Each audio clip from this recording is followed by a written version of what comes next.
Good day, fans of the Maserati vehicles. So here we have a Kyosho collection, Maserati. I'm not sure if they made a second or third collection for this mark of vehicles, but you'll see here it's 470 yen, so it's like less than $5 in today's money. It's let's see when. 2008 is when this collection came out. And let me pause the video for, well, focus. You can pause it and look at the other cars in the collection if you're interested. Alright, so just for anyone uninitiated, these are blind boxed, so they're always opened when you buy them because they have to know what car came inside the blind box. So in this case, it does match what I ordered off eBay, and it comes in this protective blister pack, and there's a card, backing card, there's an information card. Usually they're colorways, but I guess maybe not on this one. And then some Japanese story about the history of the thing. So my research tells me this car was available between 2004 and 5. They made 50 road-going versions, and they made those so the brand could go racing. So they made 12 race cars.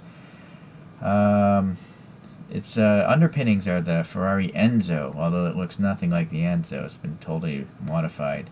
This is around 630 horsepower coming from the V12, and it's a 6-liter V12, which must be this, so must say liter, I guess. I think it was supposed to be the fastest Maserati in history, so 330 kilometers an hour is like a little over 200 miles per hour. Alright. So let's see now. We gotta get this off this plastic base. There's one screw. This car was designed by Frank Stevenson. He's designed many Ferraris and now in McLarens as well. Alright, let's get that screwdriver out of the way. Well, let's compare to these photographs I pulled up here.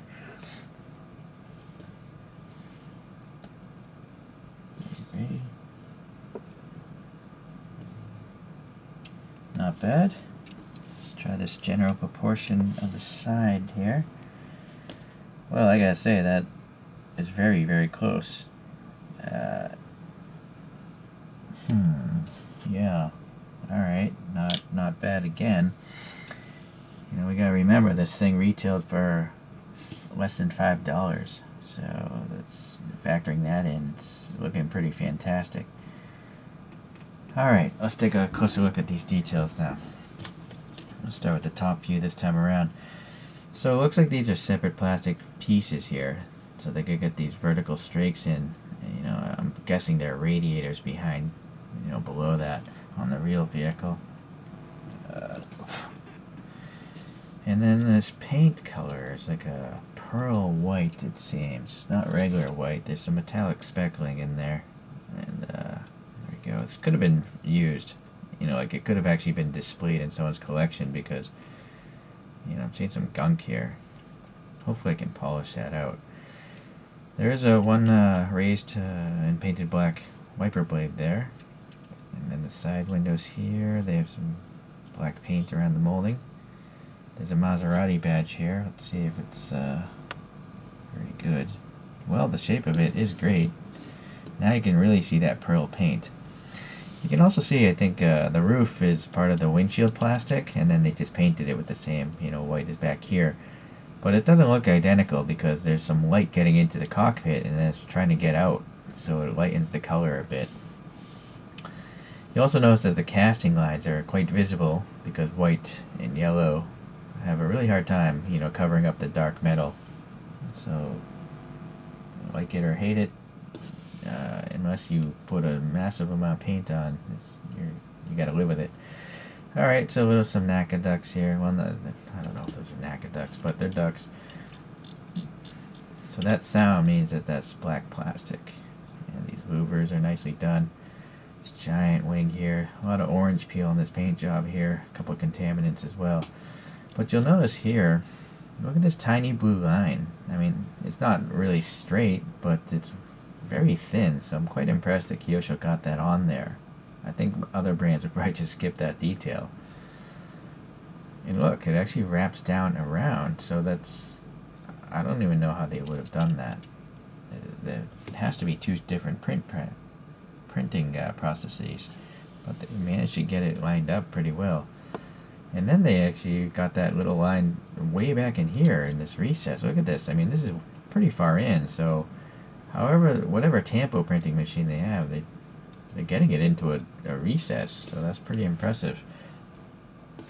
There's also, oh, that's black plastic. So that must be part of the plastic base. And same here. This must be part of the plastic base. It's very effective.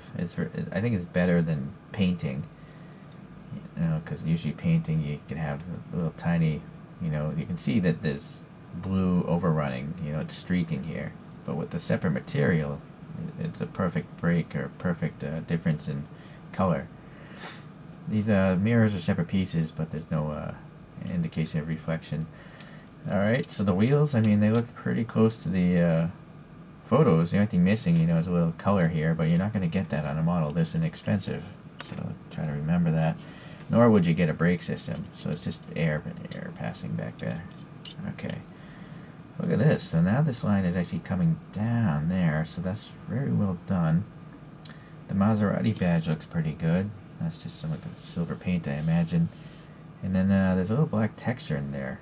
Crosshatch pattern there. So that's nice. Sorry, I can't seem to focus on that thing. And then the headlights look great. They're separate little plastic pieces. I mean, they're pretty small. And then these little things are painted silver. Maybe turn signals, running lights, or something. Okay, let's, oh, I didn't even notice. There's a little, either black paint. Yeah, so that's just blank casting, but they painted it black. So that works. Little door handles, I imagine, there. Fuel filler door, yeah, just on that side of the car. There's an Italian flag there, and then some indication of some sort of latch to hold the clamshell down there on the front.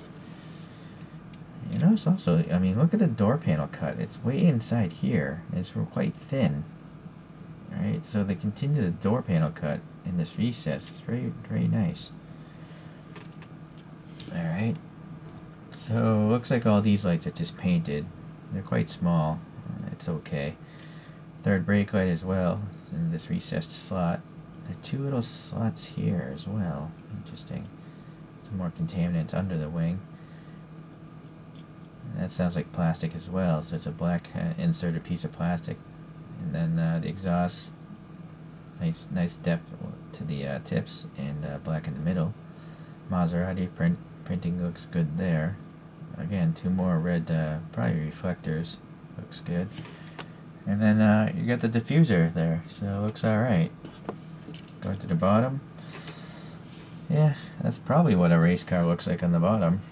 And look at these tires, very nicely done. Staggered sizes, the tread blocks are great because they don't look like off-road truck tires from the side.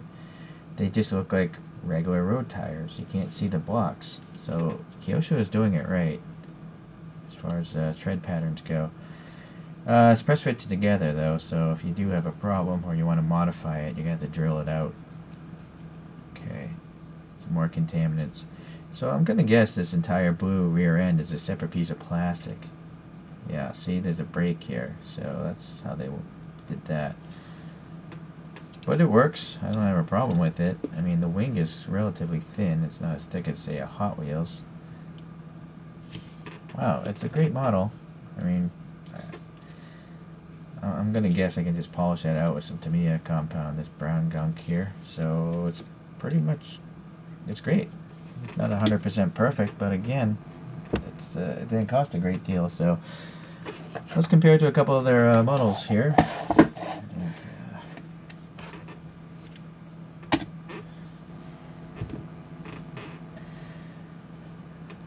there's a production batch, I guess, at the Maserati factory.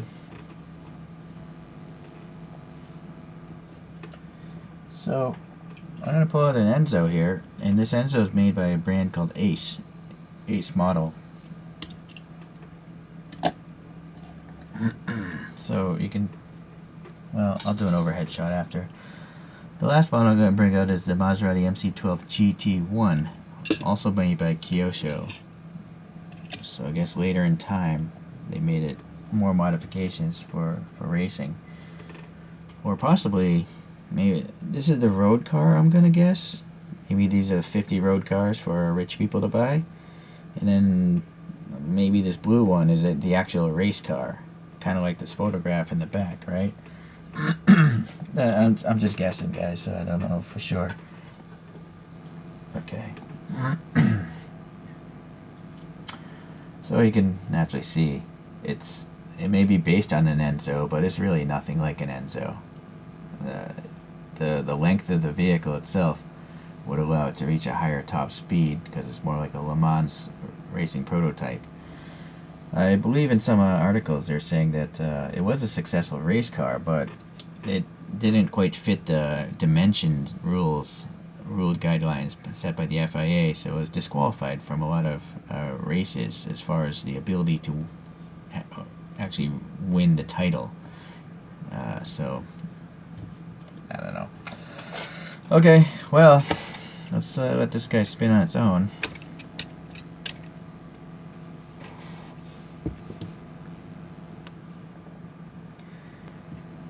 So this concrete barrier on my little diorama thing is actually to scale, at least to, scales that I found published online. So it just gives you an idea how low slung this vehicle is. Like, it's a pretty crazy looking vehicle. What do you guys think? I don't really care for the McLarens that Frank Stevenson has designed, but I do like this car. It's definitely has the traits of a Maserati, and yet it's very, very sporty looking. So, alright, well, I will definitely be getting more Kyoshos in, but I think this is the end of the line for the MC12 based vehicles. I think Kyosho only made those two. So, alright, thanks for watching, and we'll see you around.